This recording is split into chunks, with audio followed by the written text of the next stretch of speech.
আর মাত্র 2 সপ্তাহেরও কম সময় শুরু হচ্ছে ইন্ডিয়ান সুপার লিগ। তার আগে ইস্টবেঙ্গল শিবিরে বড় ধাক্কা। গত শনিবার অনুশীলনে হাঁটুতে চোট পেয়েছিলেন লাল হলুদের তারকা মিডফিল্ডার নওরেম মহেশ সিং। মঙ্গলবার সকালে তার চোটের জায়গায় এমআরআই হয়েছে। বিকালে সেই রিপোর্ট আসার পর দেখা যাচ্ছে হাঁটুর চোট গুরুতর না হলেও পুরোপুরি ম্যাচ ফিট হতে মহেশের অন্তত 4 সপ্তাহ সময় লাগবে। তাই বলাই যায় প্রতিযোগিতা শুরুর অন্তত কয়েকটা ম্যাচে মহেশকে পাবে না ইস্টবেঙ্গল, যা অবশ্যই প্রথম একাদশ ঠিক করার ক্ষেত্রে হেড কোচ অস্কার ব্রুজোর জন্য চিন্তার বিষয় হতে পারে। অন্যদিকে শ্রীনিধি ডেকানের বিরুদ্ধে মঙ্গলবার প্রস্তুতি ম্যাচে জয় পেয়েছে ইস্টবেঙ্গল। দলের হয়ে গোল দুটি করেছেন পিভি বিষ্ণু এবং জয় গুপ্তা।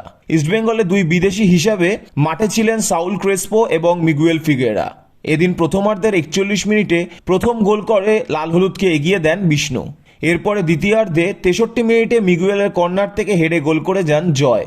ম্যাচের শেষের দিকে একটি গোল হজম করে ইস্টবেঙ্গল। অন্যদিকে জানা যাচ্ছে পারিবারিক কারণে নিজের দেশে ফিরেছেন মোহাম্মদ রাশিদ। আগামী 2-3 দিনের মধ্যেই কলকাতায় ফিরবেন তিনি।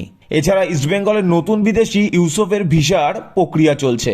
সবকিছু ঠিকঠাক থাকলে আগামী বৃহস্পতি অথবা শুক্রবারের মধ্যেই কলকাতায় আসতে পারেন তিনি।